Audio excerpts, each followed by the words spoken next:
আসসালামু আলাইকুম। সংবাদে আপনাদের সবাইকে স্বাগত জানাচ্ছি। আমি ফিরোজ তোহা। শুরুতেই আরবে কেবলস সংবাদ শিরোনাম। বাংলাদেশের সর্বশেষ গুরুত্বপূর্ণ আপডেট সংবাদে আপনাকে স্বাগত। শুরুতেই সংবাদ শিরোনাম, পরে বিস্তারিত। শুরুতেই জানাবো, একই দিনে বৈষম্য বিরোধী ছাত্র আন্দোলন এবং ছাত্র শিবিরের কর্মসূচি ঘোষণা। রাজধানী ঢাকায় একই দিন কর্মসূচি পালন করতে যাচ্ছে বৈষম্য বিরোধী ছাত্র আন্দোলনের প্ল্যাটফর্ম ও ইসলামী ছাত্র শিবির। মঙ্গলবার ৩১শে ডিসেম্বর পৃথক সময় ও স্থানে ডাকা সংগঠন দুটির কর্মসূচি ঘিরে এখন রাজনীতিক মহলে চলছে নানা আলোচনা। এরপর জানাবো, পিলখানা হত্যাকাণ্ডের ঘটনা সুষ্ঠু পুনঃতদন্তের দাবি। পিলখানা হত্যাকাণ্ডের সুষ্ঠু পুনঃতদন্ত এবং ২৫শে ফেব্রুয়ারিকে শহীদ সেনা দিবস হিসেবে ঘোষণা করার দাবি জানিয়েছেন শহীদ পরিবারের সদস্যরা। আজ রাষ্ট্রীয় অতিথি ভবন যমুনায় প্রধান উপদেষ্টার সঙ্গে সাক্ষাৎকালে এই দাবি জানান তারা। এদিকে জুলাই অভ্যুত্থানে ঘোষণাপত্র ২.৫ লাখ মানুষ জমায়েতের টার্গেট, আইনি ভিত্তি নিয়ে ভিন্নমত। আলোচনা সমালোচনার মাঝেই কাল আসছে জুলাই অভ্যুত্থানের ঘোষণাপত্র। এবার কৌতূহল কি হবে বছরের শেষ দিন। যদিও এই ঘোষণাপত্র নিয়ে মতভেদ আছে রাজনীতিবিদদের মাঝে। কেউ বলছেন জুলাই অভ্যুত্থানের ঘোষণাপত্রের আইনি ভিত্তি নেই, আবার কারো মতে স্মরণীয় দিন হতে যাচ্ছে ৩১শে ডিসেম্বর।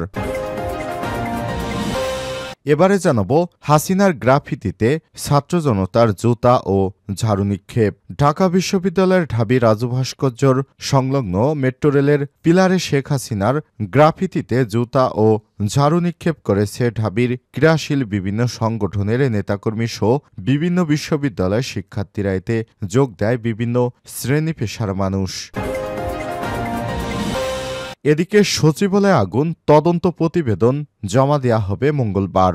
সচিবালয়ে লাগা আগুনের ঘটনার তদন্ত শেষ করতে আরও একদিন সময় দিয়েছে সরকার গঠিত উচ্চ পর্যায়ের তদন্ত কমিটি।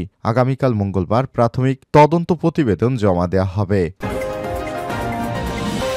এবং সর্বশেষ জানাবো, ১২ সাংবাদিকের ব্যাংক হিসাব তলব। ১২ জন সাংবাদিকের মালিকানাধীন প্রতিষ্ঠানসহ তাদের ব্যাংক হিসাব জব্দ করা হয়েছে এবং তলব করেছে Bangladesh financial intelligence unit BFIU। সোমবার ৩০শে ডিসেম্বর BFIU এর চেয়ারম্যান এই ঘোষণা দিয়েছেন। প্রিয় দর্শক, এতক্ষণ শুনছিলেন সংবাদ শিরোনাম, এবারে বিস্তারিত। তবে তার আগে বন্ধুরা, অনুরোধ থাকবে এই সংবাদটিতে একটি লাইক দিন। এই চ্যানেলে আপনি নতুন হয়ে থাকলে আমাদের সংবাদটি দেখতে দেখতে চ্যানেলটি সাবস্ক্রাইব করে রাখুন, যাতে করে বন্ধুরা আমাদের পরবর্তী লেটেস্ট আপডেট সংবাদগুলো সবার আগে আপনার কাছে পৌঁছে যায়। কমেন্ট করে আপনার মূল্যবান মতামত জানিয়ে দিন আপনি বিশ্বের কোন দেশ থেকে বা বাংলাদেশের কোন স্থান থেকে আমাদের সংবাদটি দেখছেন এবং শুনছেন। এবারে বিস্তারিত। একই দিনে বৈষম্য বিরোধী ছাত্র আন্দোলন ও ছাত্র শিবিরের কর্মসূচি। রাজধানী ঢাকায় একই দিনে কর্মসূচি পালন করতে যাচ্ছে বৈষম্য বিরোধী ছাত্র আন্দোলনের প্ল্যাটফর্ম ও ইসলামী ছাত্র শিবির। মঙ্গলবার ৩১শে ডিসেম্বর পৃথক সময় ও স্থানে ডাকা সংগঠন দুটির কর্মসূচি ঘিরে এখন রাজনীতির মহলে চলছে নানা আলোচনা। এদিন কেন্দ্রীয় শহীদ মিনারে জুলাই বিপ্লবের ঘোষণাপত্র দেওয়ার ঘোষণা দিয়েছে বৈষম্য বিরোধী ছাত্র আন্দোলনের প্ল্যাটফর্ম। সংগঠনটির ভাষ্যমতে এই ঘোষণাপত্রের মাধ্যমে ৭২-এর সংবিধান ও আওয়ামী লীগের স্বৈরাচারী রাজনীতির কবর দেওয়া হবে। অন্যদিকে ইসলামী ছাত্র শিবির ৩১তম সদস্য সম্মেলন করবে মঙ্গলবার। দলটির রাজধানী সোহরাওয়ার্দী উদ্যানে সকাল ৮টায় সম্মেলন শুরু করবে। এতে প্রধান অতিথি হিসেবে উপস্থিত থাকবেন জামাত ইসলামের আমির ডক্টর শফিকুর রহমান। এর নেতাকর্মীরা জানিয়েছে, তাদের এই সম্মেলনের মাধ্যমে নতুন নেতৃত্ব উঠে আসবে। সদস্যদের ভোটের মাধ্যমে নির্বাচিত হবে শীর্ষ নেতা। শিবিরের পক্ষ থেকে এ ব্যাপারে জানানো হয়েছে, তাদের এই সম্মেলনে দেশের বিভিন্ন রাজনৈতিক দলের শীর্ষ পর্যায়ের নেতাদের আমন্ত্রণ জানানো হয়েছে। এর আগে রোববার ২৯শে ডিসেম্বর এক সংবাদ সম্মেলনে বৈষম্যবিরোধী ছাত্র আন্দোলনের নেতারা সব কথা জানান। সেখানে জানানো হয়, মঙ্গলবার বিকেলে কেন্দ্রীয় শহীদ মিনারে জুলাই বিপ্লবের ঘোষণাপত্র দেবেন তারা। ঘোষণাপত্রে দুটি মৌলিক বিষয় উল্লেখ করা হবে। এতে ১৯৭২ সালের সংবিধানকে মুজিববাদী সংবিধান হিসেবে আখ্যায়িত করে তার কবর রচনা এবং নাৎসি ফ্যাসিবাদী আওয়ামী লীগকে এদেশে অপ্রাসঙ্গিক ঘোষণা করার কথা বলা হয়েছে। এদিকে জুলাই বিপ্লবের এই ঘোষণাপত্রের সঙ্গে অন্তর্বর্তীকালীন সরকারের কোনো ধরনের সম্পৃক্ততা নেই বলে রোববার রাষ্ট্রীয় অতিথি ভবন যমুনার সামনে এক সংবাদ সম্মেলনে জানান প্রধান উপদেষ্টার পেশ সচিব মোহাম্মদ শফিকুল আলম। তিনি বলেছেন, আমরা এটাকে কেবল একটি প্রাইভেট ইনিশিয়েটিভ, বেসরকারি উদ্যোগ হিসেবে দেখছি। এর সঙ্গে সরকারের কোনো ধরনের সম্পৃক্ততা নেই। এটাকে যারা সাপোর্ট করছেন তারা একটি প্রাইভেট ইনিশিয়েটিভকে সাপোর্ট করছেন। এর সঙ্গে সরকারের কোনো সম্পৃক্ততা নেই, এটি তাদের ব্যক্তিগত। পিলখানা হত্যাকাণ্ডের ঘটনা সুষ্ঠু পুনঃতদন্তের দাবি। পিলখানা হত্যাকাণ্ডের ঘটনায় পুনঃতদন্ত 25শে ফেব্রুয়ারি শহীদ সেনা দিবস হিসেবে ঘোষণা করার দাবি জানিয়েছেন শহীদ পরিবারের সদস্যরা। সোমবার 30শে ডিসেম্বর রাষ্ট্রীয় অতিথি ভবন যমুনায় প্রধান উপদেষ্টার সঙ্গে সাক্ষাৎকালেই দাবি জানান তারা। প্রধান উপদেষ্টার সঙ্গে আলাপকালে শহীদ পরিবারের সদস্যরা তাদের দুঃখ দুর্দশা এবং পতিত স্বৈরাচার শেখ হাসিনা শাসনামলের বিভিন্ন অনাচারের দিক তুলে ধরেন। শহীদ পরিবারের সদস্যরা বলেন, ঢাকা সেনানিবাস ও মইনুল রোডে শহীদ সেনা পরিবারকে পুনর্বাসনের যে প্রচারণা ফ্যাসিস্ট হাসিনা সরকার চালিয়েছে তা সবই মিথ্যা। কোনো শহীদ পরিবারকে সেখানে কোনো বাসা বরাদ্দ দেওয়া হয়নি। শহীদ পরিবারের সন্তানদের বিনা বেতনে লেখাপড়া সহ শহীদ পরিবারকে দেওয়া আরও অনেক প্রতিশ্রুতি রক্ষা করা হয়নি বলে জানান তারা। এত বছরে এই হত্যাকাণ্ডের পূর্ণাঙ্গ তদন্ত না হয় বিস্ময় প্রকাশ করেন প্রধান উপদেষ্টা প্রফেসর ডক্টর মোহাম্মদ ইউনূস। তিনি বলেছেন, এত বছর এই হত্যাকাণ্ডের তথ্য গোপন রাখতে পারা একটি অবিশ্বাসের বিষয়। আজ আপনাদের কাছে অনেক বিষয় জানতে পারলাম। প্রফেসর ইউনূস আরও বলেছেন, আমাদের যতটুকু সামর্থ্য আছে তা দিয়ে সংক্রান্ত সব তথ্য প্রকাশ করা হবে। যত দ্রুত সম্ভব এই ঘটনার সব তথ্য একত্রিত করতে হবে। সারা দেশের মানুষ এই হত্যাকাণ্ডের সাক্ষী। জাতির পক্ষ থেকে আমরা অনুভব করি যে এই হত্যাকাণ্ডের বিচার আমাদের করতেই হবে। এ সময় সাক্ষাৎকারের সময় ডক্টর মোহাম্মদ ইউনূসের সাথে বিভিন্ন সংগঠনের নেতৃত্ববৃন্দ দেখা করেন এবং তার সঙ্গে কুশলাদি বিনিময় করেন এবং শহীদ সেনা পরিবারের বিভিন্ন সদস্যরা অধ্যাপক ডক্টর মোহাম্মদ ইউনূসের সঙ্গে তার প্রতিশ্রুতি দেওয়ার জন্য তারা তাকে ধন্যবাদ জ্ঞাপন করেছেন।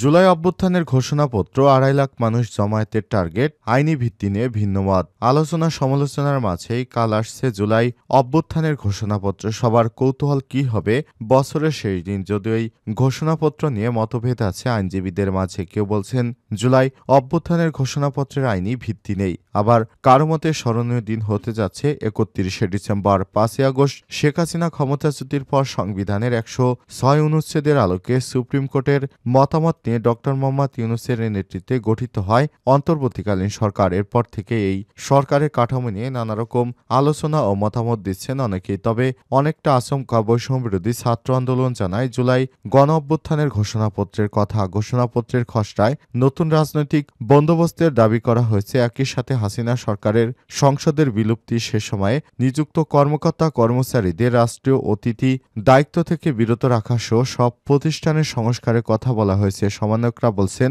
72-এর সংবিধানের কবর রচনা করা হবে। এই ধরনের বক্তব্য বা কাজ জুলাই আগস্টের সৃষ্টি হওয়া জাতির বৃহত্তর ঐক্যে ফাটল ধরাবে, এমন শঙ্কা প্রকাশ করেন সুপ্রিম কোর্টের আইনজীবী সমিতির সভাপতি ব্যারিস্টার মাহবুব উদ্দিন খোকন। আরেক সিনিয়র আইনজীবী আহসানুল করিমের মতে, জুলাই অভ্যুত্থানের ঘোষণাপত্রের কোনো আইনি ভিত্তি নেই। তবে সুপ্রিম কোর্টের আইনজীবী শিশির মনির বলেছেন, এটি একটি অসাধারণ কাজ হতে যাচ্ছে। আইনজীবীদের মত যাই হোক না কেন, বৈষম্য বিরোধী ছাত্র আন্দোলন মনে করে জুলাই অভ্যুত্থানের ঘোষণাপত্র হতে যাচ্ছে একটি ঐতিহাসিক দলিল, যে দলিল হবে আগামীর বাংলাদেশের স্বৈরতন্ত্রের বিরুদ্ধে লড়াইয়ের অনুপ্রেরণার বাতিঘর।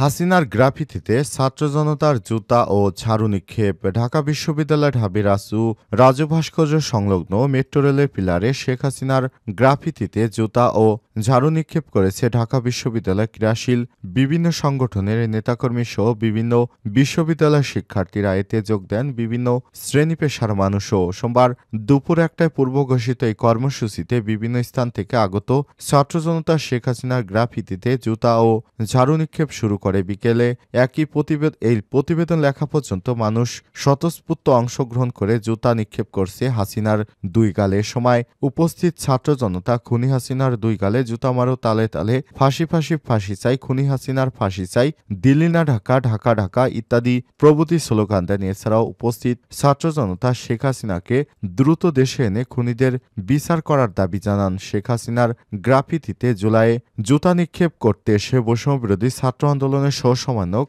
রায়ান রশিদ বলেছেন, পতিত স্বৈরাচারের অপকর্মগুলো মানুষ ঘৃণাভরে সারা জীবন মনে রাখবে। মানুষের ঘৃণার ইতিহাস মুছে ফেলার ষড়যন্ত্র তাদের ঘৃণাকে নতুন করে উস্কে দিয়েছে। সময় ছাত্র ইউনিয়ন ঢাবি শাখার সভাপতি মেঘমল্লার বসু বলেন, স্বৈরাচারের প্রতি মানুষের প্রকাশিত ঘৃণা সবসময় দৃষ্টান্ত হয়ে থাকবে। কোনো অপশক্তি মানুষের মনের এই ঘৃণাকে কেড়ে নিতে পারবে না।